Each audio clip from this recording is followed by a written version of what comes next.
Well, Iran's Revolutionary Guard Corps has released a statement following the attacks in Doha. It says it launched a powerful and devastating missile attack on the Udeid Air Base in Qatar. Now, this base serves as the command center of the U.S. Air Force and is the largest strategic asset of the American terrorist army in West Asia. Well, Qatar's Ministry of Defense has released a statement following the Iranian strike on that U.S. base. Qatar is saying that its air defences intercepted a salvo of missiles targeting the Al Udeid Air Base. It continued saying the incident did not result in any deaths nor in any injuries. The ministry says Qatar's airspace and territory are safe. Well, joining us now from northern Doha is our correspondent Dorsa Jabbari. Dorsa, you are also out on the streets of Doha. Tell us what the situation is there, some hour now after we heard those explosions. Well, Laura, things are returning back to normal. It was quite a shock for the local population here when they heard those sounds of explosions over the Doha skies. Suddenly, just around 16:45 GMT, many people were initially shocked and scared and quite panicked. But then once they realized what had happened, things quieted down very rapidly. And now it appears, for now, the situation is very calm. Most people are going about their daily routine. This is, of course, very much a surprise to the local population, not something many people here were expecting. But there were signs from the hours leading up to this attack. First, the warnings issued by the U.S. Embassy here in Qatar, as well as the British Embassy, urging their nationals to stay indoors, basically, as well as then the Qatar International Airport, the Hamad International Airport, announcing the closure of its airspace temporarily. And then it was pretty much evident that there was an attack looming. What we have also heard from the Qatari Foreign Ministry spokesperson, Majid Al-Ansari, is that the Qataris have condemned this action, and they say this is an attack on their sovereignty, and it is within their right to respond accordingly. And they also called for an urgency to de-escalate the situation. They urged the parties involved, specifically Israel, to refrain from continuing their attacks and escalating the tension that is going to clearly, most likely, drag the regional countries into this conflict if it doesn't get resolved very soon. The interesting thing we have to note is that this airbase has been here since 1996. It has a very long history in Qatar. It was at that time when the Qataris spent $1 billion building it, and it is home to around over 10,000 U.S. personnel at the last figure that we have. So it is the biggest, one of the biggest airspace fields and military bases belonging to the U.S., but it is not the only one. There are over 40,000 U.S. troops in the Middle East. There are 19 bases across the region. So really, most of them have been put on high alert since the United States carried out those attacks on the Iranian nuclear facilities, Natanz, Fordow, and Esfahan early Sunday morning. Now, Dorsa, I'm just going to inform our viewers that in the top corner of our screens now, we're seeing debris that has fallen from one of those interceptions. Now, we're not quite sure whereabouts in Qatar that is. We'll try and get a location for you, or for our viewers. But we have talked a lot, haven't we, about missiles being fired over Israel, people having to go to shelters, not necessarily only because of the impact they might have if they're not intercepted, but from falling shrapnel. And here we are seeing exactly that in Qatar. Yes, I think initially people did not know what to do, and then there were guidances provided. The first thing people were told was to take shelter in the metro stations here or underground parking facilities, which there is no shortage of. So people did get instructions, and that has been the guidance from the local government, is to ensure people receive the information that they need when they need it. But of course, these were very traumatic scenes for the majority of people. Qatar is home to about 2.5 million people, and in Doha, about 700,000 people call it home.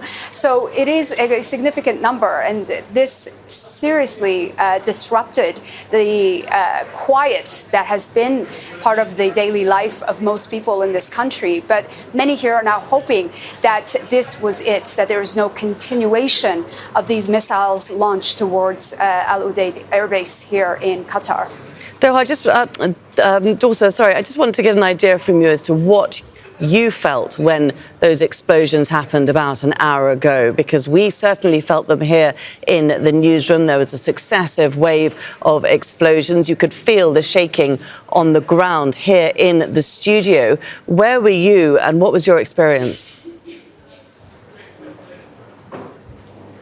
Well, I was at one of the local malls getting a coffee, and I was waiting for a taxi. And then I heard, so I was outside, and I heard the sounds first, and then I felt the ground shake under me, and I knew that the attack had happened and it had started.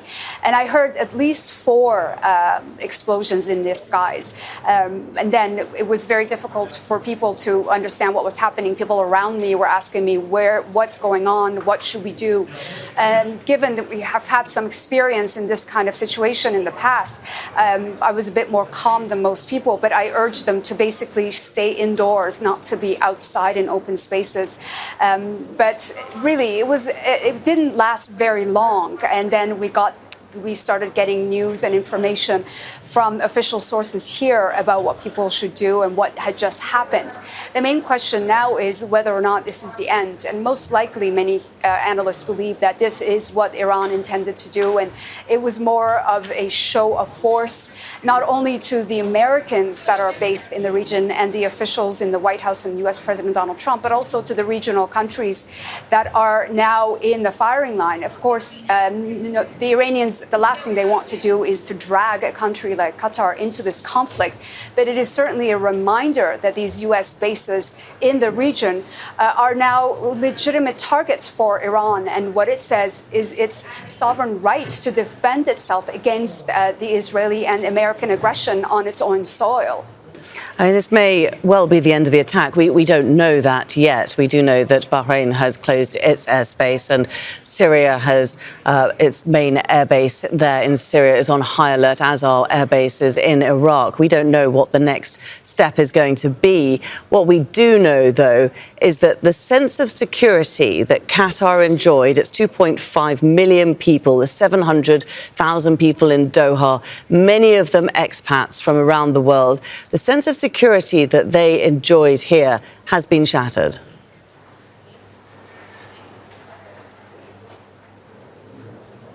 That's right, Laura. This is the first time this country has ever come under this kind of an attack. And certainly, people here had never experienced this kind of environment.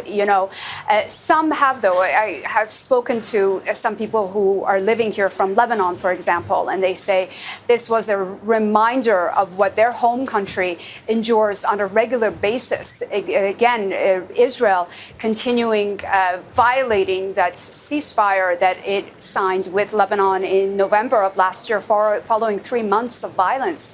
But most people who are here have never witnessed anything like this. And certainly it was a very traumatic experience. I have had a lot of messages from people around the world wondering what has happened here and how could this country even be targeted. So it's important to understand that this was not intended to really harm the civilian population or directly the U.S. military personnel. It was more clearly a message to the U.S. government and U.S. military that Iran has the capability to launch direct attacks on U.S. military personnel in the Middle East. And it really is now up to the United States how this conflict moves forward, whether or not we're going to see the basically a trajectory of war engulf this region, or whether they would choose this as an opportunity to see it as an off-ramp to de-escalate the situation and provide an opportunity for Iran to really be able to recover from this constant bombardment that it has been under by Israel over the past 11 days or so. What do you think are the conversations now between the Qataris and the Iranians? Because they have good diplomatic relations, these two countries. And as you say, Tehran did warn Doha in advance of these attacks. And we were seeing warnings by the various embassies here telling their citizens to shelter in place. So they did know that this was going to happen. Yes, clearly, this was a coordinated attack meant to deliver a message. And I think the Qataris, who have had very close diplomatic relationship with Iran, were the obvious choice for the Iranians. They have had close relations, and even during negotiations in the past between Iran and the United States, it is usually either the state of Qatar or Oman that delivers the messages from Tehran to Washington. So clearly, they trust the Qataris, and this was seen as an effort to really minimize the damage and impact of this attack. So Qatar was the chosen place for one of these attacks that have happened. And of course, the largest, we have to remember, this Al Udeid airspace is the largest air base for the U.S. military in the Middle East. And, the Iranian Air Force has taken some hits by the Israelis. So again, the Iranians using every opportunity to deliver a message of defiance and strength, and clearly relying on their friends and allies in the region to do that. And Qatar, of course, being one of the main allies of Iran. OK, that's Dorsa Jabbari joining us there from northern Doha. Dorsa, many thanks indeed. Make sure to subscribe to our channel to get the latest news from Al Jazeera.